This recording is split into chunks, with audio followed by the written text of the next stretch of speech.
오늘 마태복음 13장은 마가복음 4장, 누가복음 8장, 공관복음에 공히 기록하고 있는 말씀입니다. 이 말씀 중에 37절 말씀에 보면 씨는 하나님의 말씀을 의미하고 씨 뿌리는 자는 예수님을, 밭은 사람의 마음을 가르친다. 이렇게 언급을 하고 있습니다. 그래서 이 말씀을 중심으로 씨 뿌리는 자의 비유에는 네 종류의 교회, 네 종류의 사람이 있다. 이런 의미로 우리가 들을 수가 있습니다. 이 비유의 핵심은 밭, 즉 사람의 마음, 인간이 모이는 교회를 의미합니다. 결실을 맺지 아니하고는 씨나 씨를 뿌리는 자에게 문제가 있는 것이 아니다. 이런 말입니다. 길가, 돌밭, 가시떨기, 똑같이 결실을 맺지 못하는 공통점은 교회, 사람에게 달려있다. 마음에 달려있다. 이런 의미입니다. 그리고 좋은 땅에 떨어진 씨앗은 어떻게 해서 100배, 60배, 30배 결실하게 됐는가? 오늘 이 말씀을 생각하도록 하겠습니다. 첫째, 길가 밭과 같은 교회와 성도. 오늘 4절. 그런데 성경은 참 친절합니다. 앞에 비유로 말씀하시고 후반부에 보면 예수님이 해석까지 다 해놓으셨어요. 4절에 뿌릴새 들은 길가에 떨어지매 새들이 와서 먹어버렸고, 이 말씀을 19절에서 이렇게 해석합니다. 아무나 천국 말씀을 듣고 깨닫지 못할 때는 악한 자가 와서 그 마음에 뿌려진 것을 빼앗나니 이는 곧 길가에 뿌려졌기 때문이다. 이렇게 해석을 합니다. 길가 밭의 특징이 있습니다. 길가 밭, 길가. 길과 밭은, 길가 밭은 밭과 반 사이에 다니는 좁은 도로를 의미합니다. 이 길을 사람들이 밟고 지나다 보니까 그 길이 굳어져서 단단해집니다. 그 위에 떨어진 씨는 새들이 와서 먹어버렸다. 이 의미는 말씀을 듣고 깨닫지 못할 때 새들이 와서 먹었다. 우리 마음에 떨어진 씨앗이 새들이 와서 먹었다. 이 새, 뭘 의미하느냐? 악한 자, 즉 악한 자가 와서 마음에 뿌려진 씨앗을 빼앗아 갔다. 뿌리 내리지 못하게 했다. 이 말입니다. 말씀을 듣고도 깨닫지 못하는 이유가 있습니다. 세 가지. 말씀을 듣고 깨닫지 못하는 이유 세 가지. 첫째는 무관심 때문입니다. 길가 밭은 하나님의 말씀이 어려워서 깨닫지 못하는 게 아닙니다. 관심과 기대가 없기 때문입니다. 설교하다가 돈 버는 얘기하면 졸다가도 눈을 번쩍 뜹니다. 우스갯소리하면 졸다가도 정신이 번쩍 듭니다. 하지만 설교 시작하면 졸거나 다른 생각으로 설교만 끝나기를 학수고대하는 것. 길가와 같은 밭이다 이 말입니다. 두 번째는 말씀을 듣고 깨닫지 못하는 이유가 뭐냐? 교만 때문입니다. 설교 들을 때 교만하면 말씀이 안 들어오게 되어 있습니다. 교만한 자에게는 말씀이 뿌리 내리지 못합니다. 설교 시간만 되면 눈을 감습니다. 팔짱을 낍니다. 다리를 꼬아 앉습니다. 죄, 회개, 전도, 헌금, 설교하면 설교를 듣기 싫어합니다. 귀를 닫아버립니다. 말해도 전혀 들려오지 않습니다. 혹 시도 안 맥힌다. 이런 대화를 할 때 이런 말을 하지요. 아마 바로 이런 사람을 향해서 하는 말입니다. 15절에 이렇게 말합니다. 이 백성이 마음이 완악해져서 그 귀는 듣기에 둔하고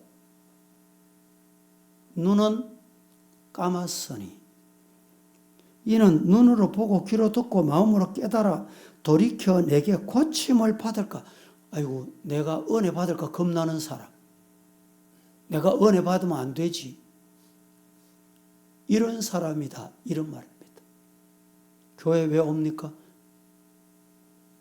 은혜 받으면 큰일 난다는 거예요. 또 하나, 세 번째는 설교자, 목회자에 대한 좋지 않는 감정 때문입니다. 대단히 위험한 것입니다.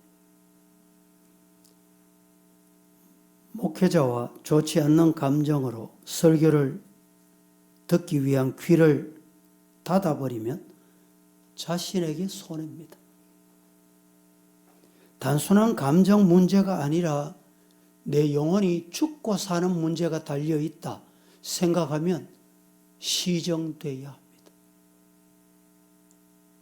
질병 때문에 병원에 진료받으러 갔습니다. 입원을 했습니다. 입원하면 누구 말을 들어야 돼요? 의사가 시키는 대로 약을 먹고 의사가 시키는 여러분 의사 싫다고 의사하고 감정이 안 좋다고 안 하면 그 병원에 있을 자격이 없는 것입니다.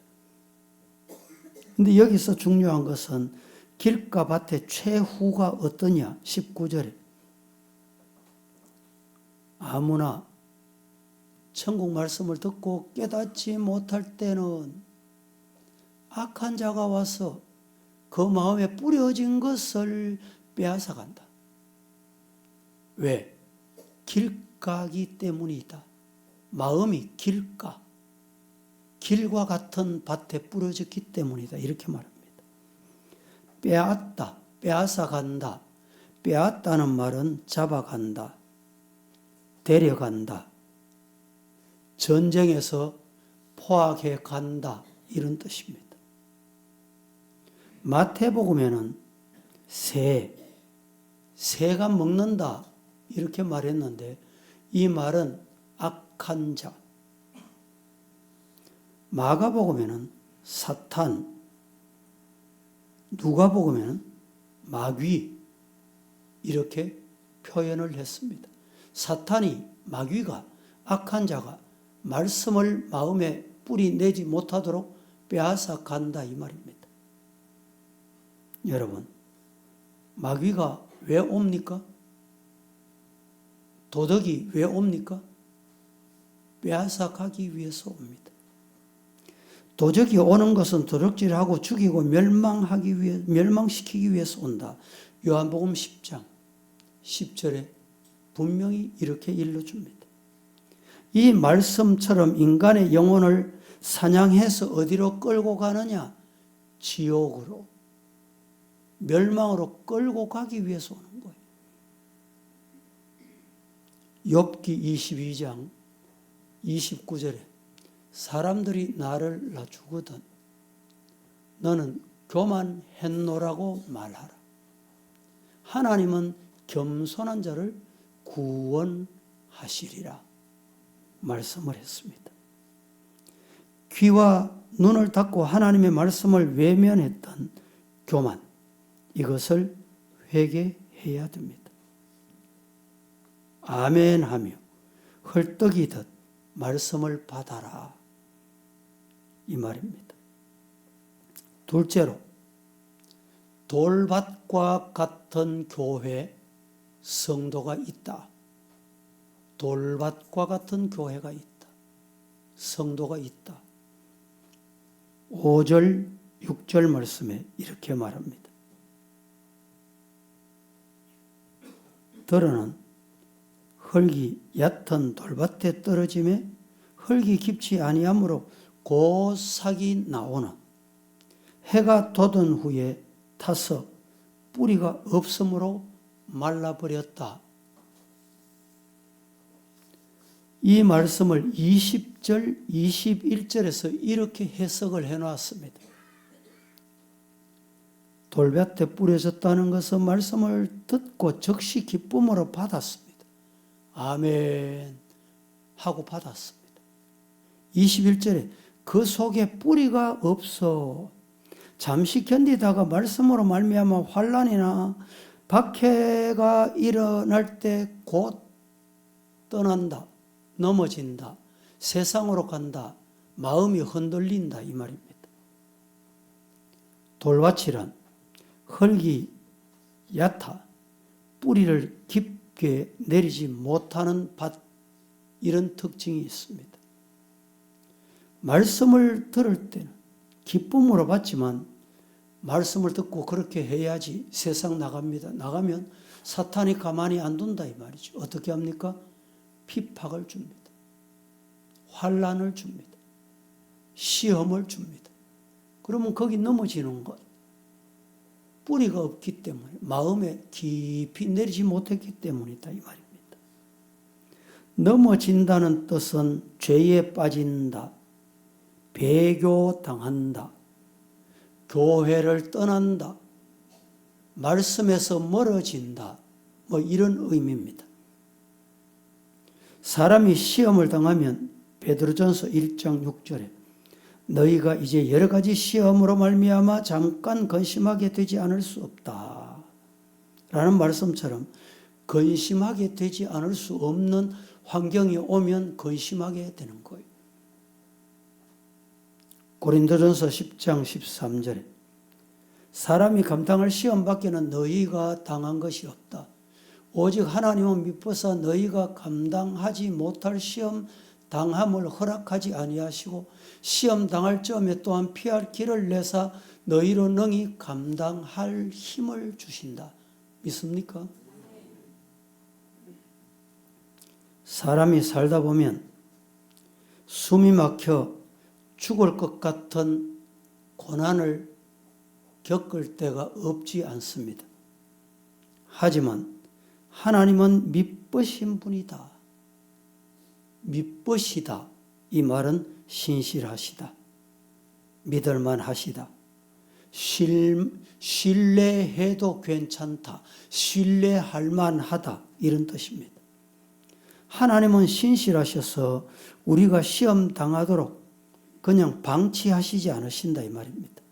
힘 주시고 때로는 앞에 시험이 오면 옆길로 피할 길도 주신다.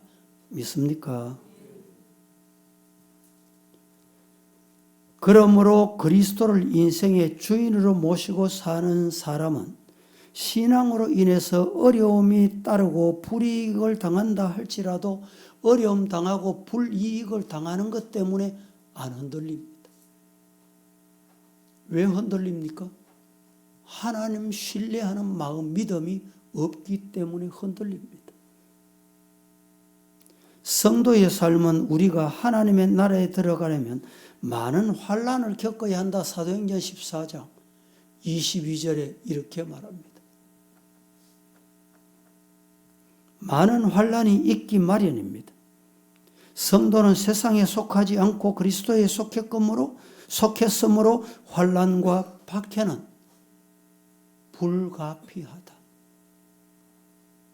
한번 보세요. 이방 나라에 우리나라 국민 대상으로 기독교인이 좋습니까? 이러면 우리나라 기독교는 몇 프로입니까? 15%, 20%입니다. 나머지는 다 싫어해요.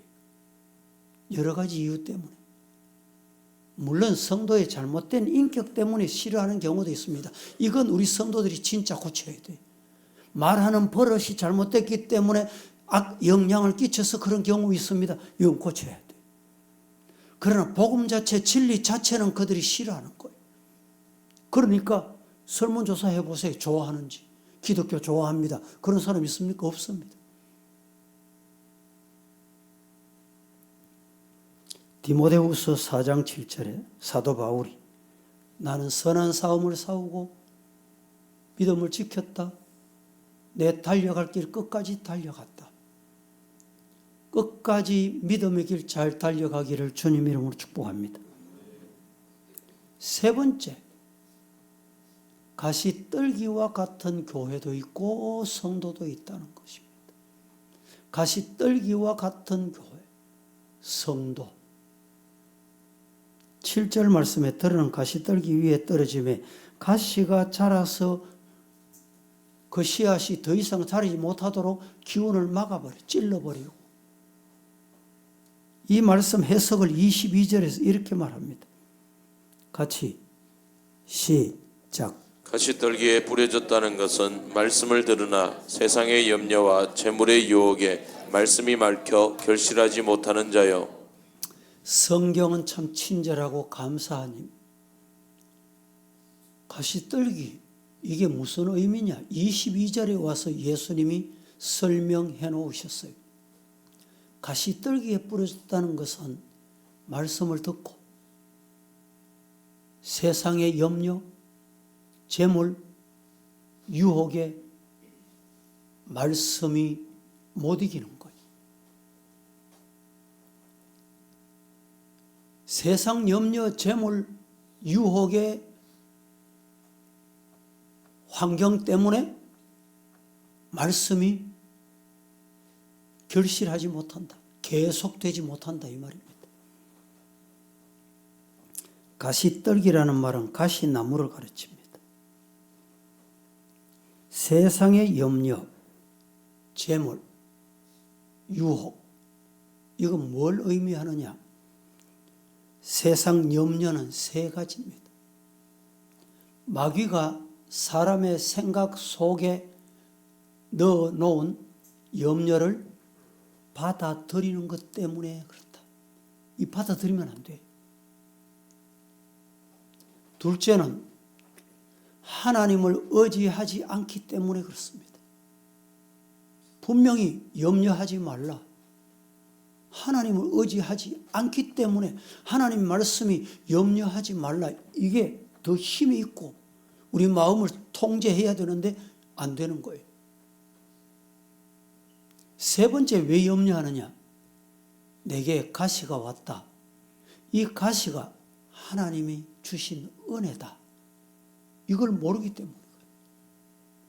바울에게 이 가시가 있었습니다. 하나님 가시 없애주세요. 이 가시가 무엇이었는지 성경에 기록하고 있지 않기 때문에 정확하게 알 수는 없지만 바울이 기도했던 3번 기도했다는 말은 진짜 한 번, 두 번, 세 번 했다는 말이 아니고 하나님 앞에 힘있게 기도했다, 많이 기도했다 이런 의미가 담겨 있습니다. 바울이 가시가 무엇이었는지 성경은 기록하고 있지 않기 때문에 상세하게 알 수는 없지만은 간질이 있다, 질병이다, 뭐 여러 가지 표현하는 분들이 있습니다. 밖으로부터 오는 환난, 박해, 핍박이었다. 뭐 이렇게 보는 분도 있습니다. 무엇이었는지 모르지만 그 가시 때문에 하나님 앞에 생명 걸고 기도할 수 있었던 바울.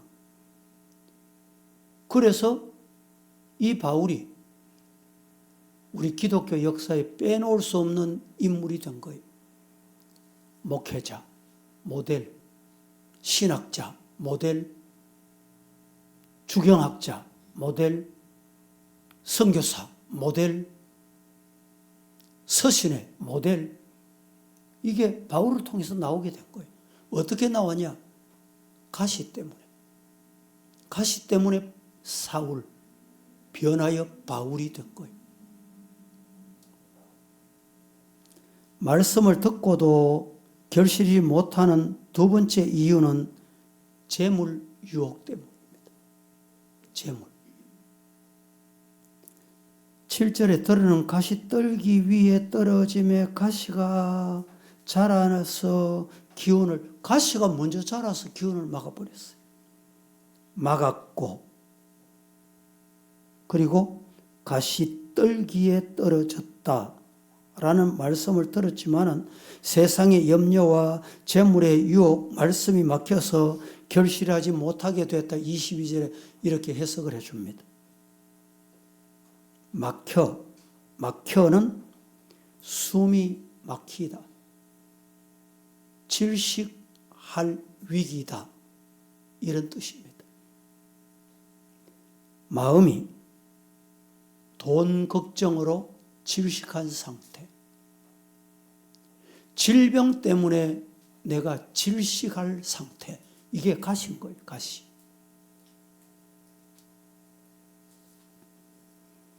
디모데전서 6장 7절에서 10절 말씀해 보면 먹을 것, 입을 것 있으므로 족한 줄로 알아라.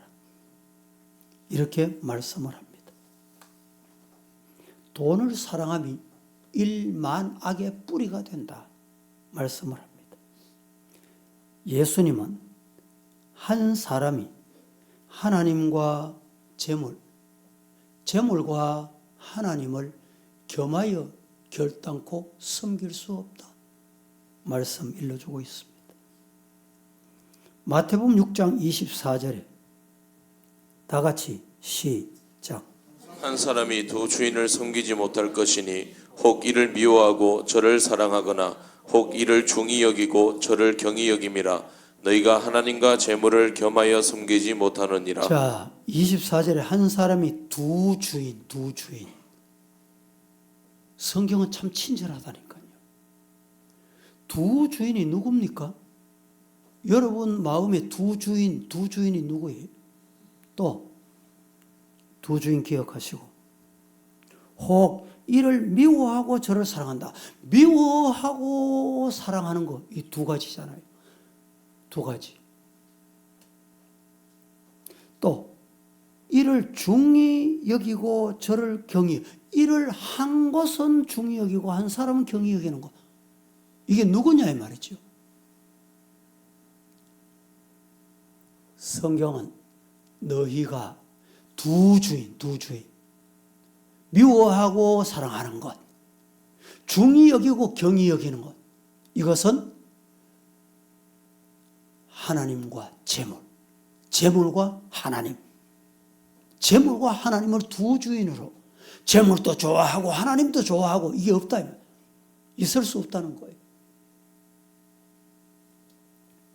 디모데전서 6장 17절에 네가 이 세대에서 부한 자들을 명하여 마음을 높이지 말고 정함이 없는 재물에 소망 두지 말고 오직 우리에게 모든 것을 후히 주사. 주실 때 어떻게 주시느냐? 누룩 흔들어 넘치도록 주시는 아버지 하나님께 소망을 두라. 그렇게 되기를 주님 이름으로 축복합니다. 마지막 네 번째, 좋은 땅과 같은 교회와 성도가 있습니다. 오늘 이 자리 우리 성도들은 좋은 땅과 같은 성도 되기를 주님 이름으로 축복합니다. 어떤 성도 되고 싶습니까? 좋은 땅. 좋은 땅은 어떤 땅입니까? 100배, 60배, 30배 결실하는 땅이 좋은 땅입니다. 8절에 들어는 좋은 땅에 떨어짐에 어떤 것은 100배, 어떤 것은 60배, 어떤 것은 30배 열매 맺는다, 결실한다 했습니다. 23절 말씀에 또 이렇게 해석해 놓았습니다. 좋은 땅에 부러졌다는 것은 말씀을 듣고 깨닫는 자다. 그래, 나를 위해 주시는 말씀이야. 아멘. 그게 깨닫는 거잖아요. 그렇게 되면 결실하게 됩니다. 100배, 60배, 30배 열매 맺게 된다. 믿으시기를 축복합니다. 누가복음에 보면 누가복음 8장 15절 말씀에 좋은 땅에 있다는 것은 착하고 좋은 마음으로 말씀을 듣고 지키어 인내로 결실한다. 우리 교회가 오늘이 76년 생일입니다. 어떤 교회 되고 싶습니까? 어떤 교회 된다는 말은 성도 한 사람 한 사람이 어떤 성도 되느냐에 달려 있습니다. 여러분이 어떤 성도입니까? 어떤 성도가 되기를 원하십니까? 좋은 땅과 같은 성도 되시기를 예수님 이름으로 축복합니다. 기도하겠습니다. 거룩하신 하나님, 오늘 또 말씀을 주셨습니다.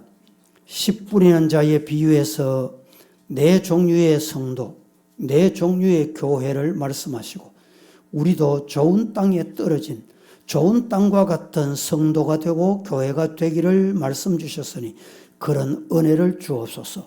예수님의 이름으로 기도합니다. 아멘.